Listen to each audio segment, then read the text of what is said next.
Assalamualaikum warahmatullahi wabarakatuh. Izin memperkenalkan diri, perkenalkan nama saya Talita Nabila.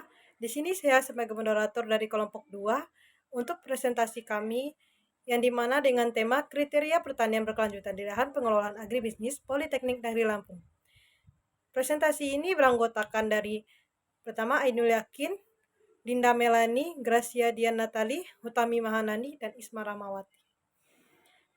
Video presentasi ini untuk memenuhi tugas kuliah dengan mata kuliah Pembangunan Pertanian Berkelanjutan dengan dosen pengampu Ibu Tunjung Andarwangi, SPMP. Untuk pembawaan materi presentasi ini akan dibawakan oleh pemateri dari anggota kelompok kami, yang dimana untuk pemateri pertama akan dibawakan oleh Isma dan untuk materi selanjutnya akan disampaikan oleh pemateri lainnya. Kepada Isma dipersilahkan. Baik, terima kasih kepada moderator. Di sini saya akan membawakan tentang latar belakang dari pembangunan pertanian berkelanjutan, yaitu pembangunan pertanian berkelanjutan adalah pembangunan yang memenuhi kebutuhan masa kini tanpa mengorbankan pemenuhan kebutuhan generasi yang mendatang. Pembangunan pertanian berkelanjutan yaitu mengandung makna jaminan mutu kehidupan manusia dan tidak melampaui batas kemampuan ekosistem untuk mendukungnya.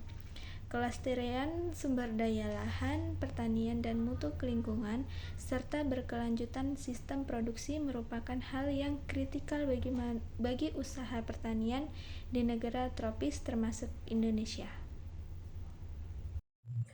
Untuk tujuan praktikum, yaitu untuk mengetahui pertanian berkelanjutan pada lahan praktikum pengelolaan agribisnis melalui kriteria dan ambang batas pertanian berkelanjutan. Untuk waktu dan tempatnya dilakukan wawancara yaitu pada tanggal 17 November 2023 pada pukul 10.30 sampai 11.15. Adapun tempat wawancara dilaksanakan yaitu di Lab Logistik Politeknik Negeri Lampung. Untuk pembahasannya, yang pertama, nilai produksi per hektar pada lahan Politeknik Negeri Lampung program studi pengelolaan agribisnis memiliki dua komoditas, yaitu tomat dan jagung. Masing-masing memiliki luas lahan sebesar 5 kali 5 meter. Yang kedua, pendapatan bersih tani lahan pertanian pengelolaan agribisnis memiliki keuntungan dari hasil pertanian setiap tahun selama 3 tahun terakhir. Yang ketiga, mekanisme mitigasi resiko merupakan salah satu aspek dari manajemen resiko, sedangkan mitigasi adalah tindakan yang diambil secara sengaja oleh pelaku-pelaku untuk menghindari atau meminimalkan resiko rantai pasok. Terdapat 3 resiko dalam pertanian, di antaranya serangan hama, dana pertanian, dan penggunaan pupuk. Yang keempat, kondisi ketersediaan air. Ketersediaan air pada lahan praktikum untuk mengairi tanaman menggunakan sprinkler yang otomatis menyala dan tetap stabil tahun. Yang kelima, manajemen penggunaan pupuk.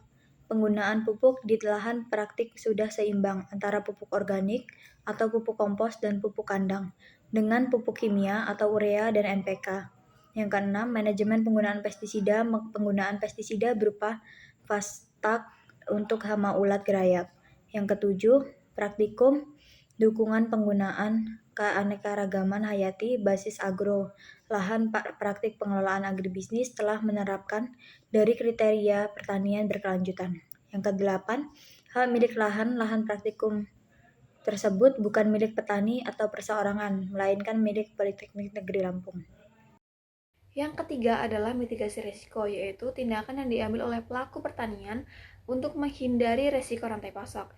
Nah, dalam lahan pengelolaan agribisnis ini terdapat 3 permasalahan yang telah memiliki mitigasi resikonya sendiri-sendiri. Yang pertama adalah serangan hama yang dapat diselesaikan melalui insektisida. Yang kedua yaitu dana pertanian yang diperoleh dari Politeknik Negeri Lampung, dan yang ketiga adalah masalah pupuk yang berlebihan dapat diatasi dengan penggunaan pupuk yang seimbang antara pupuk organik dan pupuk kimia. Nah, selanjutnya adalah kondisi ketersediaan air. Ketersediaan air dalam lahan pengelolaan agribisnis telah secara sempurna dan otomatis menggunakan sprinkler yang mengairi seluruh tanaman. Nah, dari sini dapat disimpulkan bahwa pada lahan pengelolaan agribisnis telah mencapai indikator yang diharapkan atau sustainable. Bahasan nomor 5. Manajemen penggunaan pupuk. Penggunaan pupuk di lahan praktik sudah seimbang antara pupuk organik, pupuk kompos, dan pupuk kandang. Dengan pupuk kimia, yaitu urea dan NPK. 6. Manajemen penggunaan pestisida. Penggunaan pestisida berupa pastak untuk hama ulat gerayat. Yang ketujuh, praktik dukungan penggunaan keanekaragaman hayati berbasis agrolahan. Praktik pengolahan agribisnis telah menerapkan dan kriteria pertanian berkelanjutan. 8. Hak milik lahan. Lahan praktik tersebut bukan milik petani atau perseorangan, melainkan milik Politeknik Negeri Lampung, sehingga tidak ada yang mempunyai hak untuk menjual dan mewariskannya. Kesimpulan. Dari hasil pembahasan, maka dapat disimpulkan bahwa lahan praktik pengelolaan agribisnis telah menerapkan 5 kriteria pertanian berkelanjutan yang telah mencapai diharapkan sustainable, dan 2 kriteria dapat diterima acceptable, sehingga dapat dikatakan bahwa pertanian pada lahan praktik pengelolaan agribisnis telah berkelanjutan sustainable. Dengan penyampaian kesimpulan tadi, maka berakhir pula presentasi dari kelompok 2. Saya sebagai moderator memohon maaf apabila terjadi kesalahan, baik itu ucapan atau perkataan dari kelompok saya. Saya sudahi dengan wabillahi taufiq wal hidayah. Wassalamualaikum warahmatullahi wabarakatuh.